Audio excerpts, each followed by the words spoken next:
നമ്മൾ chapter continue ചെയ്യാണ്. Important terms in accounting. Important terms in accounting അല്ലെങ്കിൽ business terms എന്നാണ് ഇത് മറ്റൊരു പേര്. ബിസിനസ് ടേംസ് ഏതൊക്കെയാണെന്ന് നമുക്ക് നോക്കാം. ഒരുപാട് ടേംസ് വരുന്നുണ്ട്. അതിൽ ഒന്നാമത്തെ ടേമാണ് എൻറ്റിറ്റി. എൻറ്റിറ്റി നമ്മൾ സെപ്പറേറ്റ് എൻറ്റിറ്റി കോൺസെപ്റ്റ് ഓൾറെഡി പഠിച്ചു കഴിഞ്ഞു. ഇപ്പോൾ എൻറ്റിറ്റി എന്ന് പറഞ്ഞു കഴിഞ്ഞാൽ ഒരു എക്സിസ്റ്റൻസ് ആണ്, ഒരു സെപ്പറേറ്റ് എക്സിസ്റ്റൻസ് എന്തിനുണ്ട്, ബിസിനസ്സിനും അതുപോലെ തന്നെ ഓണറിനും ഉണ്ട്. ഓക്കെ, എന്നുള്ളതാണ് എൻറ്റിറ്റി കൊണ്ട് ഉദ്ദേശിക്കുന്നത്. ഒരു ഇൻഡിവിജ്വൽ എക്സിസ്റ്റൻസ് ബിസിനസ് എന്ന് പറയുന്ന ഒരു ആർട്ടിഫിഷ്യൽ പേഴ്സൺ എന്നുള്ള രീതിയിൽ അവിടെ നിൽക്കുന്നുണ്ട്. ഓണർ എന്ന് പറയുന്നത് നാച്ചുറൽ പേഴ്സൺ ആയിട്ട് നിൽക്കുന്നുണ്ട്. സോ രണ്ടിന് രണ്ട് എക്സിസ്റ്റൻസ് ഉണ്ട് എന്നുള്ളതാണ് എൻറ്റിറ്റി കൊണ്ട് ഉദ്ദേശിക്കുന്നത്. രണ്ടാമത് ട്രാൻസാക്ഷൻ. ട്രാൻസാക്ഷൻ നമ്മൾ ഓൾറെഡി ട്രാൻസാക്ഷൻ എന്ന് പറഞ്ഞ പദം കുറെ ഉപയോഗിച്ചു കഴിഞ്ഞു. എന്നിട്ടാണ് ട്രാൻസാക്ഷൻ എന്താണെന്നുള്ളത് ഇനിയാണ് പറയുന്നത്. ട്രാൻസാക്ഷൻ എന്ന് പറയുന്നത് ഒരു ഈവന്റ് ആണ്. ഇങ്ങനെ ഒരു കോട്ടുണ്ട്, all events are not transactions but all transactions are events എന്നൊരു കോട്ടുണ്ട്. എല്ലാ ഈവന്റുകളും ട്രാൻസാക്ഷൻസ് അല്ല, പക്ഷെ എല്ലാ ട്രാൻസാക്ഷൻസും ഈവന്റ്സ് ആണ്. അപ്പൊ ട്രാൻസാക്ഷൻ ഈസ് ആൻ ഈവന്റ് എന്നാണ് എക്സ്പ്ലനേഷൻ. നമ്മളൊരു മീനിങ് കാണിക്കുമ്പോൾ transaction is an event. Okay, that records all the financial character. Okay, അതായത് ഇവിടെ ഉദ്ദേശിക്കുന്നത് ട്രാൻസാക്ഷൻ എന്ന് പറയുന്നത് ഒരു ഈവന്റ് ആണ്, അതൊരു സംഭവമാണ്. ഈവന്റ് എന്ന് ഉദ്ദേശിക്കുന്ന ഒരു സംഭവം, ഒരു ഇടപാട് എന്ന് മാത്രമേ ഉള്ളൂ. ട്രാൻസാക്ഷൻ എന്ന് പറയുന്നത് പണപരമായിട്ടുള്ള ഇടപാടാണ്. അപ്പൊ അവിടെ ഒരു മോണിറ്ററി, അവിടെ മീഡിയം ഓഫ് എക്സ്ചേഞ്ച് എന്ന് പറയുന്നത് മണിയാണ്, അതായിരിക്കണം. അങ്ങനെയാണെങ്കിൽ ട്രാൻസാക്ഷൻ എന്ന് പറയുന്നത്. ബിസിനസ്സിൽ എല്ലാ ഇവന്റുകളും ട്രാൻസാക്ഷൻസ് അല്ല. ഓക്കെ, ഈവന്റ് എന്ന് പറഞ്ഞു കഴിഞ്ഞാൽ ഇപ്പോൾ ഒരു കോൺട്രാക്ട് സൈൻ ചെയ്യുന്നതോ ഗിഫ്റ്റ് കൊടുക്കുന്നതോ അതല്ലെങ്കിൽ ഈ പറയുന്ന ഒരു എംപ്ലോയിക്ക് പ്രൊമോഷൻ കൊടുക്കുന്നതോ ജോബ് റൊട്ടേഷൻ കൊടുക്കുന്നതോ റിക്രൂട്ട് ചെയ്യുന്നതോ ഇതൊന്നും ട്രാൻസാക്ഷൻ അല്ല. ഇതൊക്കെ ഈവന്റുകളാണ്. ഒരു ഇടപാട് അല്ലെങ്കിൽ ഒരു സംഭവം നടക്കുകയാണ്, അല്ലെ? ഒരു സംഭവം അവിടെ നടക്കുന്നുണ്ട്. പക്ഷെ ട്രാൻസാക്ഷൻ എന്ന് പറഞ്ഞു കഴിഞ്ഞാൽ അത് ബിസിനസ്സിൽ റെക്കോർഡ് ചെയ്യപ്പെടേണ്ട ഒരു ഐറ്റമാണ് അല്ലെങ്കിൽ ഒരു സംഭവമാണ്, അല്ലെ? അതൊരു ഇടപാടാണ്, അത് പണപരമായിട്ടുള്ള ഇടപാടാണ്. അതാണ് ട്രാൻസാക്ഷൻ എന്ന് പറയുന്നത്. Clear? So transaction is an event that includes all the monetary value അല്ലെങ്കിൽ money or money's worth. Okay, in between two or more person or other firms. അപ്പോൾ മറ്റ് കമ്പനികളോ മറ്റ് വ്യക്തികളോ ആയിട്ട് ബിസിനസ് കൈമാറ്റം ചെയ്യുന്ന, എക്സ്ചേഞ്ച് ചെയ്യുന്ന എന്ത് ഇടപാടുകളെയും, ഓക്കെ, പണപരമായിട്ട് എക്സ്ചേഞ്ച് ചെയ്യുന്ന എന്ത് ഇടപാടുകളെയും നമുക്ക് ട്രാൻസാക്ഷൻ എന്ന് പറയാം. ഇനി മൂന്നാമത്തത് അസറ്റ് ആണ്. അസറ്റ് എന്ന് പറഞ്ഞാൽ ആസ്തി. ബിസിനസ് ഓൺ ചെയ്യുന്ന അല്ലെങ്കിൽ മാനേജ് ചെയ്യുന്ന പ്രോപ്പർട്ടീസിനെയാണ് അസറ്റ് എന്ന് പറയുന്നത്. ഈ അസറ്റ് രണ്ട് രീതിയിലുണ്ട്, ഫിക്സഡ് അസറ്റും കറണ്ട് അസറ്റും. ഫിക്സഡ് അസറ്റ് എന്ന് പറഞ്ഞു കഴിഞ്ഞാൽ അത് ലോങ് ടൈം ആയിരിക്കും, അതായത് കുറെ കാലത്തേക്ക് ബിസിനസ്സിൽ ഉപയോഗിക്കാൻ വേണ്ടിയിട്ടാണ് ഇവ വാങ്ങുന്നത്, ഫിക്സഡ് അസറ്റ്. ഓക്കെ, പ്രത്യേകം ശ്രദ്ധിക്കണം, ഫിക്സഡ് അസറ്റ് ഉപയോഗിക്കാൻ വേണ്ടിയിട്ടാണ് വാങ്ങുന്നത്. പിന്നെ അതുപോലെ തന്നെ ഇൻകം ജനറേറ്റ് ചെയ്യാനും ഇത് ഉപയോഗിക്കുന്നുണ്ട്. ഉദാഹരണത്തിന് നമ്മളൊരു ഫോട്ടോസ്റ്റാറ്റ് മെഷീൻ, ഫിക്സഡ് അസറ്റിന്റെ ഉദാഹരണം ഈ പറയുന്ന land and building, plant and machinery, computer, motor bike, AC, refrigerator, ഇതൊക്കെ എന്താണ്, ഫിക്സഡ് അസറ്റ് ആണ്. അപ്പൊ ബിസിനസിന്റെ ഉള്ളിൽ ഇത് ഉപയോഗിക്കാൻ വേണ്ടിയിട്ടാണ് വാങ്ങുന്നത്. അപ്പൊ പിന്നെ എന്താ, ചിലപ്പോൾ വിൽക്കേണ്ടിയൊക്കെ വരാം. അപ്പൊ വിൽക്കാൻ വേണ്ടിയിട്ടല്ല, നോട്ട് ഫോർ റീസെയിൽ. നമ്മൾ റീസെയിൽ പർപ്പസിനല്ല ഫിക്സഡ് അസറ്റ് വാങ്ങുന്നത്. ചിലപ്പോൾ വിൽക്കേണ്ടി വരാം. ഓക്കെ, ചിലപ്പോൾ കേടുപാടുകൾ വരാം, അത് റിപ്പയർ ചെയ്യും, തീരെ പറ്റില്ലെങ്കിൽ നമ്മൾ എന്ത് ചെയ്യും, വിൽക്കും. അപ്പൊ അങ്ങനെയുള്ള അസറ്റുകളാണ് ഫിക്സഡ് അസറ്റ് എന്ന് പറയുന്നത്. ഞാൻ നേരത്തെ ഒരു ഫോട്ടോസ്റ്റാറ്റിന്റെ ഒരു എക്സാമ്പിൾ പറഞ്ഞു. അപ്പൊ ഇൻകം ജനറേറ്റ് ചെയ്യാൻ വേണ്ടിയിട്ട് ഉപയോഗിക്കുന്നുണ്ട്, അല്ലെ? ഫോട്ടോസ്റ്റാറ്റ് കടയാണെങ്കിലും അവരുടെ മാർഗം എന്ന് പറയുന്നത് ഫോട്ടോസ്റ്റാറ്റ് കൊടുക്കുക എന്നുള്ളതാണ്.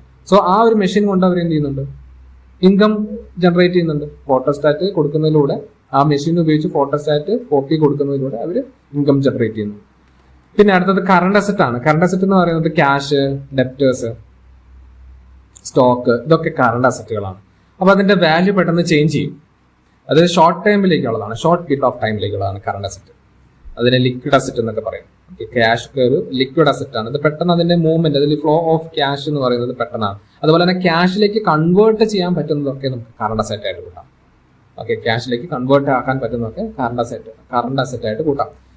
ഓക്കെ, അപ്പൊ ഇത് ക്ലിയർ ആയെന്ന് വിചാരിക്കുന്നു. ഫിക്സഡ് അസറ്റും കറണ്ട് അസറ്റും. ഫിക്സഡ് അസറ്റ് ലോങ് ടൈമിലേക്കുള്ളതാണ്, കറണ്ട് അസറ്റ് എന്ന് പറഞ്ഞാൽ ഷോർട്ട് ടൈമിലേക്കുള്ളതാണ്. ഇനി tangible and intangible. Tangible asset എന്ന് പറഞ്ഞാൽ നമുക്ക് കാണാനും തൊടാനും അറിയാനൊക്കെ പറ്റും.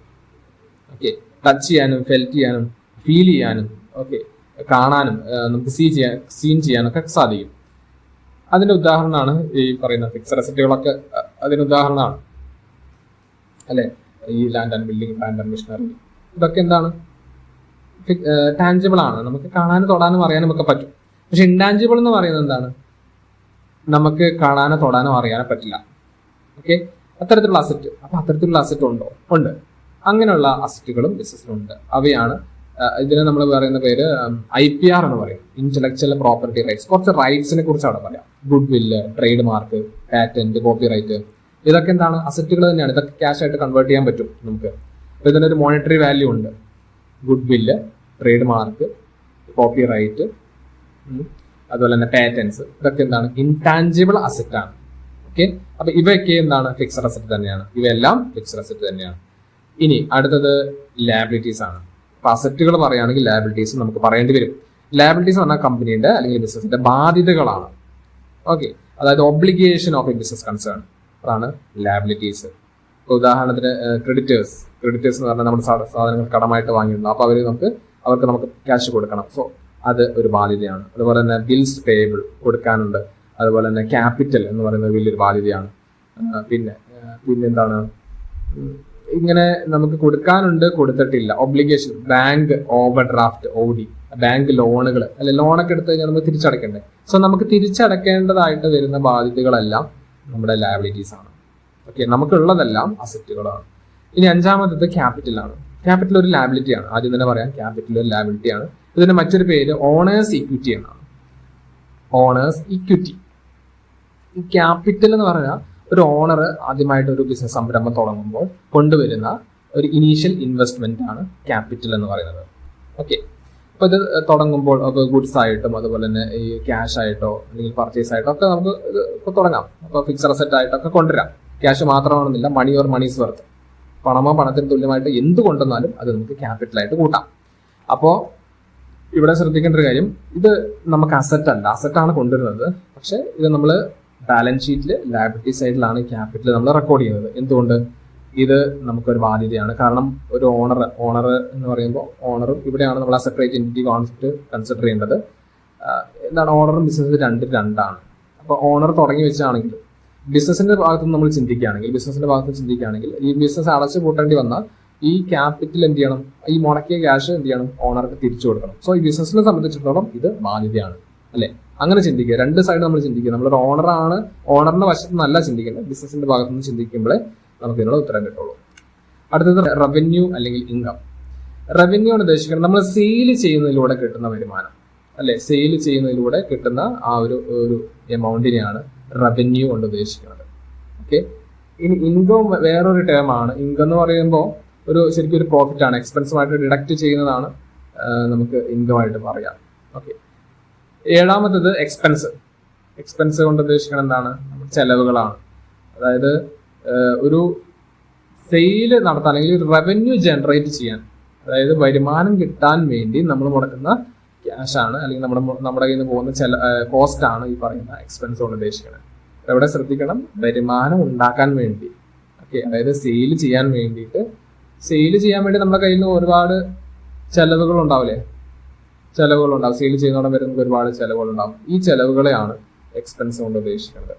ഇനി എക്സ്പെൻഡിച്ചർ ആണെങ്കിലോ, എക്സ്പെൻസസ് എന്ന് പറയുമ്പോൾ ചെറിയ ടേംസ് ആണ്.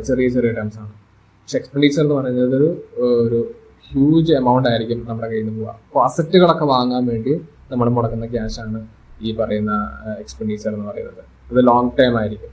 ഓക്കെ, എക്സ്പെൻഡിച്ചർ ഒക്കെ ലോങ് ടേം ആയിരിക്കും. ഇനി ഒമ്പതാമത്തത് പ്രോഫിറ്റ് എന്ന് പറയുന്നത് എന്താണ്? വരുമാനം കൂടുതൽ ചെലവ് കുറവ് എന്നുള്ള രീതിയാണ് പ്രോഫിറ്റ് എന്ന് പറയുന്നത്. അതുപോലെ തന്നെ ലോസ്, ചെലവ് കൂടുതൽ വരുമാനം കുറവ്, ഇങ്ങനെയാകുമ്പോൾ നമുക്ക് ലോസ് കിട്ടും. ഇനി മറ്റൊരു ടേമാണ് ഗെയിൻ എന്ന് പറയുന്നത് എന്താണ്? ഗെയിനും ലാഭം തന്നെയാണ്. It's A profit. Gain is also A profit. പക്ഷെ അത് ഇൻസിഡന്റ് ആയിട്ടേ സംഭവിക്കുള്ളൂ. അത് ഏതെങ്കിലും ഒരു പ്രത്യേക സംഭവം, ഒരു പ്രത്യേക ഒരു സാഹചര്യത്തിലേ അത് സംഭവിക്കുള്ളൂ. അതായത് ഇപ്പോൾ ചിലപ്പോൾ ഡൊണേഷൻ നമുക്ക് കിട്ടി, പെട്ടെന്നൊരു സംഭവം ഉണ്ടായതല്ലേ, പെട്ടെന്നൊരു ഡൊണേഷൻ കിട്ടി, അല്ലെങ്കിൽ ഇപ്പോൾ പെട്ടെന്നൊരു ഫിക്സഡ് അസറ്റ് ഒക്കെ നമ്മുടെ ബിസിനസ്സിൽ ഒരു AC കംപ്ലൈന്റ് ആയി, അപ്പൊ നമുക്ക് വിൽക്കേണ്ടി വന്നു. ആ വിറ്റ് കിട്ടുന്നതിലൂടെ നമുക്ക് പെട്ടെന്നൊരു ലാഭം വന്നു. അപ്പൊ അതൊക്കെ എന്താണ്? ഗെയിൻ ആണ്. അതായത് റെഗുലർ ആസ്പെക്റ്റിൽ നടക്കുന്നതല്ല, റെഗുലർ ആയിട്ട് നമുക്ക് കിട്ടുന്നതല്ല. പ്രോഫിറ്റ് ഒക്കെ നമുക്ക് റെഗുലർ ആയിട്ട് കിട്ടുന്നതായിരിക്കും. പ്രോഫിറ്റ് ലോസ് ഒക്കെ നമുക്ക് റെഗുലർ ആയിരിക്കും. അതായത് ഓരോ വർഷം നമ്മൾ എന്ത് ചെയ്യുന്നുണ്ട്, ഫിനാൻഷ്യൽ സ്റ്റേറ്റ്മെന്റ് പ്രിപ്പയർ ചെയ്യുന്നുണ്ട്, നമുക്ക് മനസ്സിലാക്കാൻ നമുക്ക് ലാഭമാണ് നഷ്ടമാണ്. പക്ഷെ ഗെയിൻ അങ്ങനെ വരുന്നതല്ല. ഗെയിൻ ഇൻസിഡന്റലായിട്ട് എപ്പോഴെങ്കിലുമൊക്കെ സംഭവിക്കുന്നതാണ്. അടുത്തത് ഡിസ്കൗണ്ട്. ഈ deduction in the price of the goods. ഈ ഗുഡ്സിന്റെ വില കുറച്ച് കൊടുക്കുന്നതിനാണ് അല്ലെങ്കിൽ റെഡ്യൂസ് ചെയ്യുന്നതിനാണ് ഡിസ്കൗണ്ട് എന്ന് പറയുന്നത്. ഇത് രണ്ട് രീതിയിലുണ്ട്. ട്രേഡ് ഡിസ്കൗണ്ടും ഉണ്ട്, ക്യാഷ് ഡിസ്കൗണ്ടും ഉണ്ട്. ക്യാഷ് ഡിസ്കൗണ്ട് എന്ന് പറഞ്ഞു കഴിഞ്ഞാൽ നമ്മൾ നോർമൽ കസ്റ്റമേഴ്സിന് കൊടുക്കുന്ന, ബിസിനസ് നോർമൽ ആയിട്ടുള്ള കസ്റ്റമേഴ്സിന് കൊടുക്കുന്ന ഡിസ്കൗണ്ട് ആണ് ക്യാഷ് ഡിസ്കൗണ്ട് എന്ന് പറയുന്നത്. അതിപ്പോൾ ഒരു സാധനം മേടിച്ച് കഴിയുമ്പോൾ ആ ബില്ലിംഗ് പോയിന്റ് ഇപ്പോൾ ഒരു 1000 രൂപയുടെ സാധനമാണെങ്കിൽ 950 അടിച്ചു കൊടുക്കുമ്പോൾ 50 രൂപ കൊടുക്കുന്നത് എന്താണ്? ക്യാഷ് ഡിസ്കൗണ്ട് ആണ്. ഇനി ട്രേഡ് ഡിസ്കൗണ്ടിലേക്ക് വന്നു കഴിഞ്ഞാൽ ട്രേഡ് ഡിസ്കൗണ്ട് ഒരിക്കലും കസ്റ്റമേഴ്സിന് കൊടുക്കുന്നതല്ല, അത് റീസെല്ലേഴ്സിന് കൊടുക്കുന്നതാണ്. അതായത് ഒരു മാനുഫാക്ചറർ ഹോൾസെയിലറിനും റീറ്റെയിലറിനും ഒക്കെ കൊടുക്കുന്ന ഡിസ്കൗണ്ട് ആണ്. ബൾക്കായിട്ട് സാധനങ്ങൾ മേടിച്ചുകൊണ്ട് പോകുമ്പോൾ അവർക്ക് കൊടുക്കുന്ന ഒരു ഡിസ്കൗണ്ട് ആണ്. അതൊരിക്കലും ബുക്സ് ഓഫ് അക്കൗണ്ട്സിൽ നമ്മൾ രേഖപ്പെടുത്തുന്നുമില്ല ഈ ഡിസ്കൗണ്ട്. കാരണം ഇത് എവിടെയും വരുന്നില്ല. കാരണം MRP റേറ്റിലാണ് കസ്റ്റമറിന് കിട്ടുന്നത്. ആ എമൗണ്ടിൽ താഴെ കൊടുക്കുന്നുണ്ടെങ്കിൽ മാത്രം, അതായത് ക്യാഷ് ഡിസ്കൗണ്ടുകൾ മാത്രം നമ്മൾ എന്ത് ചെയ്യുന്നുള്ളൂ? ബുക്സ് ഓഫ് അക്കൗണ്ട്സിൽ രേഖപ്പെടുത്തുള്ളൂ. പക്ഷേ ട്രേഡ് ഡിസ്കൗണ്ടിന് നമുക്ക് അങ്ങനെ കാണിക്കാനുള്ള വകുപ്പില്ല. ഓക്കെ. ഇനി 13ാമത്തെ വൗച്ചർ. വൗച്ചർ എന്ന് പറഞ്ഞാൽ എന്താ? ഡോക്യുമെന്ററി എവിഡൻസ് ആണ്. നമ്മൾ ഓൾറെഡി പഠിച്ചതാണ്. Voucher is A documentary evidence. ഓരോ ട്രാൻസാക്ഷൻ നടന്നാലും അതിനൊരു സപ്പോർട്ടിംഗ് ആയിട്ടുള്ള ഒരു എവിഡൻസ് വേണം. അതിനാണ് നമ്മൾ വൗച്ചർ എന്ന് പറയുന്നത്. ഇനി 14ാമത്തെ goods. Goods are the products that the business is dealing with. Goods എന്ന് പറഞ്ഞു കഴിഞ്ഞാൽ ബിസിനസ് ഹാൻഡിൽ ചെയ്യുന്ന അല്ലെങ്കിൽ ബിസിനസിന്റെ പ്രൊഡക്ട്സ് തന്നെയാണ്. ഓക്കെ, ബിസിനസ് ബൈ ചെയ്യുന്നതും സെല് ചെയ്യുന്നതും ആയിട്ടുള്ള പ്രൊഡക്ട്സ് ആണ് ഗുഡ്സ്. അടുത്തത് ഡ്രോയിങ്സ്. ഡ്രോയിങ്സ് എന്ന് പറഞ്ഞാൽ ഓണർ തന്റെ വീട്ടാവശ്യങ്ങളിലേക്ക്, പ്രൈവറ്റ് പർപ്പസിലേക്ക് അല്ലെങ്കിൽ പേഴ്സണൽ യൂസിലേക്ക് ക്യാപിറ്റലിൽ നിന്നും പിൻവലിച്ച് കൊണ്ടുപോകുന്നതിനാണ് ഡ്രോയിങ്സ് എന്ന് പറയുന്നത്. അതായത് ക്യാപിറ്റലിൽ നിന്നാണ് ഇത് കുറയാം. ഓക്കെ, അതായത് ഇനീഷ്യൽ ഇൻവെസ്റ്റ്മെന്റ് ക്യാപിറ്റൽ, ഈ ക്യാപിറ്റലിൽ നിന്നും ഇയാൾ വീട്ടാവശ്യങ്ങളിലേക്ക് എന്തെങ്കിലും പിൻവലിച്ചു കൊണ്ട് പോകുന്നുണ്ടെങ്കിൽ, ക്യാഷോ അല്ലെങ്കിൽ ബാങ്കിൽ നിന്നൊക്കെ പിൻവലിച്ചു കൊണ്ട് പോകുന്നുണ്ടെങ്കിൽ അതിനെയാണ് നമ്മൾ ഡ്രോയിങ്സ് എന്ന് പറയാം. സോ ഇവിടെ പ്രത്യേകം ശ്രദ്ധിക്കേണ്ടത്, ഡ്രോയിങ്സ് വരണമെങ്കിൽ പേഴ്സണൽ പർപ്പസിലേക്ക് വരുമ്പോഴാണ് ഡ്രോയിങ്സ് വരിക, ഓണറിന്റെ പേഴ്സണൽ യൂസിലേക്ക്. അടുത്തത് പർച്ചേസസ്. പർച്ചേസസ് എന്ന് പറയുന്നത് ഗുഡ്സ് നമ്മൾ വാങ്ങുമ്പോൾ, ബോട്ട് ചെയ്യുമ്പോൾ, വാങ്ങുമ്പോഴാണ് പർച്ചേസസ് ഉണ്ടാകുന്നത്. ഓക്കെ, ഗുഡ്സ് നമ്മൾ വാങ്ങുന്നതിനാണ് പർച്ചേസസ് എന്ന് പറയുന്നത്, സിമ്പിൾ ആയിട്ട്. അപ്പൊ ഇവിടെ വേറെ ഒന്നും വാങ്ങുന്നത് പർച്ചേസ് അല്ല. ഓക്കെ, ഗുഡ്സ് അതായത് ചരക്കുകൾ, നമ്മുടെ ബിസിനസ് എന്ത് പ്രൊഡക്റ്റുമായിട്ടാണോ ഡീൽ ചെയ്യുന്നത് അതാണ് ഗുഡ്സ് എന്ന് പറയുന്നത്. ആ ഗുഡ്സ് വാങ്ങുമ്പോഴാണ് പർച്ചേസ് അക്കൗണ്ട് ഉണ്ടാവുന്നത്. 17ാമത്തെ പർച്ചേസ് റിട്ടേൺ. നമ്മൾ എന്ത് വാങ്ങിയാലും ചിലപ്പോൾ അത് ആ ഒരു പ്രൊഡക്റ്റിന് എന്തെങ്കിലും കേടുപാടുകളൊക്കെ സംഭവിക്കാം, അതല്ലെങ്കിൽ അത് ഔട്ട് ഓഫ് ഡേറ്റ് ആയിരിക്കാം, അതല്ലെങ്കിൽ ആ പാക്കേജ് മോശമായിരിക്കാം, അല്ലെങ്കിൽ അത് ഡാമേജ് ആയിരിക്കാം. എന്ത് കാരണങ്ങളാണെങ്കിലും നമ്മളത് തിരിച്ചു കൊടുക്കേണ്ടി വന്നാൽ അത് പർച്ചേസ് റിട്ടേൺ. ഓക്കെ, തിരിച്ചു കൊടുക്കേണ്ടതാണ്. ഇനി സെയിൽസ്. നമ്മൾ വിൽക്കുന്നതാണ് സെയിൽസ്. നമ്മൾ വിൽക്കുന്ന പ്രൊഡക്റ്റുകൾ, നമ്മൾ വിൽക്കുന്ന ഗുഡ്സ്, അതാണ് സെയിൽസ്. ഓക്കെ, ഇനി അത് ക്യാഷ് സെയിലും ക്രെഡിറ്റ് സെയിലും ഉണ്ടാവും. പർച്ചേസിനും അതുപോലെ തന്നെ ക്യാഷ് പർച്ചേസും ക്രെഡിറ്റ് പർച്ചേസും ഉണ്ടാവും കേട്ടോ. ഇനി 19ാമത്തെ സെയിൽ റിട്ടേൺ. നമ്മൾ അടുത്തുനിന്ന് എന്ത് വാങ്ങിയാലും അത് തിരിച്ചു വരാം. അപ്പൊ ബിസിനസ് നടത്തുന്നതാണ് സെയിൽ, അത് തിരിച്ചു വരും, ബിസിനസ്സിലേക്ക് തിരിച്ചു വരാം, റിട്ടേൺ വരാം. അതായത് മേടിച്ചുകൊണ്ട് പോകുന്നവർ ഈ ഇതേ കാരണത്താൽ ഡാമേജോ അല്ലെങ്കിൽ ലോ ക്വാളിറ്റിയോ ഒക്കെ എന്ന് പറഞ്ഞാൽ നമുക്ക് തിരിച്ചു കൊണ്ടുവരാം. അതിനാണ് സെയിൽ റിട്ടേൺ എന്ന് പറയുന്നത്. ഇനി അടുത്തത് സ്റ്റോക്ക്. സ്റ്റോക്കിന്റെ മറ്റൊരു പേര് ഇൻവെന്ററി. വെയർ ഹൗസിൽ സൂക്ഷിക്കുന്ന ആ ഒരു ടോട്ടൽ ഗുഡ്സിനെയാണ് സ്റ്റോക്ക് എന്ന് പറയുന്നത്. ടോട്ടൽ ഗുഡ്സിനാണ് സ്റ്റോക്ക് എന്ന് പറയുന്നത്. ഇനി ഇത് രണ്ട് രീതിയിലുണ്ട്, ഓപ്പണിംഗ് എന്നും ക്ലോസിംഗ് എന്നും. ഓക്കെ, ഓപ്പണിംഗ് സ്റ്റോക്കും ക്ലോസിംഗ് സ്റ്റോക്കും, അല്ലെങ്കിൽ ബിഗിനിങ് ഇൻവെന്ററി എന്നും ക്ലോസിംഗ് ഇൻവെന്ററി എന്നും പറയും. ബിഗിനിങ് ഇൻവെന്ററി അല്ലെങ്കിൽ ഓപ്പണിംഗ് സ്റ്റോക്ക് കൊണ്ട് ഉദ്ദേശിക്കുന്നത് എന്താണ്? നമ്മൾ ബിസിനസ് തുടങ്ങുമ്പോൾ നമ്മുടെ കയ്യിൽ എന്തുണ്ട്? ഗുഡ്സ് ആയിട്ട് എന്തുണ്ട്? ഗുഡ്സ് ഇൻ ഹാൻഡ് അല്ലെങ്കിൽ സ്റ്റോക്ക് ഇൻ ഹാൻഡ് എന്തുണ്ട്? അതാണ് സ്റ്റോക്ക്, ബിഗിനിങ് ഇൻവെന്ററി എന്ന് പറയുന്നത്, അല്ലെങ്കിൽ ഓപ്പണിംഗ് സ്റ്റോക്ക്. അതാണ് ഓപ്പണിംഗ് സ്റ്റോക്ക് എന്ന് പറയുന്നത്. രണ്ടാമത് ക്ലോസിംഗ് സ്റ്റോക്ക്. ക്ലോസിംഗ് സ്റ്റോക്ക് എന്ന് പറഞ്ഞു കഴിഞ്ഞാൽ നമ്മുടെ വർഷാവസാനം, ഫിനാൻഷ്യൽ ഇയർ എൻഡ് ചെയ്യുന്ന ആ ഒരു ദിവസം 31 മാർച്ചാണ്. 31 മാർച്ച് നമ്മുടെ കയ്യിൽ എന്തുണ്ട്? ഓക്കെ, വിൽക്കാൻ പറ്റാതെ കിടക്കുന്ന എന്തുണ്ട്? Goods unsold or remained in the warehouse or godown, അതാണ് ക്ലോസിംഗ് സ്റ്റോക്ക്. ക്ലിയർ? 21ാമത്തത് ഡെപ്റ്റേഴ്സ്. ഡെപ്റ്റേഴ്സ് എന്ന് പറഞ്ഞു കഴിഞ്ഞാൽ ഡെപ്റ്റേഴ്സ് ഉണ്ടാകുന്നത് ക്രെഡിറ്റ് സെയിൽ നടക്കുമ്പോഴാണ്. കടമായിട്ട് സാധനങ്ങൾ വിൽക്കുമ്പോൾ എന്തുണ്ട്? ആ വ്യക്തി നമുക്ക് പൈസ തന്നിട്ടില്ല. സോ ഡെപ്റ്റേഴ്സ് എന്ന് പറഞ്ഞാൽ it's a person who is liable to pay to the business. Okay, ബിസിനസിന് പൈസ തരാനുള്ള വ്യക്തികളെയാണ് ഡെപ്റ്റേഴ്സ് എന്ന് പറയുന്നത്. 22ാമത്തത് ക്രെഡിറ്റേഴ്സ്. ക്രെഡിറ്റേഴ്സ് എന്ന് പറഞ്ഞാൽ ക്രെഡിറ്റ് പർച്ചേസ് നടത്തുമ്പോഴാണ് ക്രെഡിറ്റേഴ്സ് ഉണ്ടാകുന്നത്. നമുക്ക് പൈസ, അതായത് ബിസിനസ് പൈസ കൊടുക്കണം അല്ലെ? ക്രെഡിറ്റ് പർച്ചേസ് നടത്തി നമ്മൾ കടമായിട്ട് സാധനം മേടിച്ചുകൊണ്ട് വന്നു, ആ പൈസ ഭാവിയിൽ ലയബിളാണ്, കൊടുക്കേണ്ടി വരും. അപ്പൊ അങ്ങനെയുള്ള ആൾക്കാരെയാണ് ക്രെഡിറ്റേഴ്സ് എന്ന് പറയുന്നത്. Creditor is a person whom the business liable. Business ആർക്കെങ്കിലും പൈസ കൊടുക്കാനുണ്ടെങ്കിൽ ആ വ്യക്തികളെയാണ് ക്രെഡിറ്റേഴ്സ് എന്ന് പറയുന്നത്. 23ാമത് account receivable and payable. Account receivable and payable ഒക്കെ ഒരു മെയിൻ ഹെഡാണ് ഈ അക്കൗണ്ട് റിസീവബിളും പേയബിളും.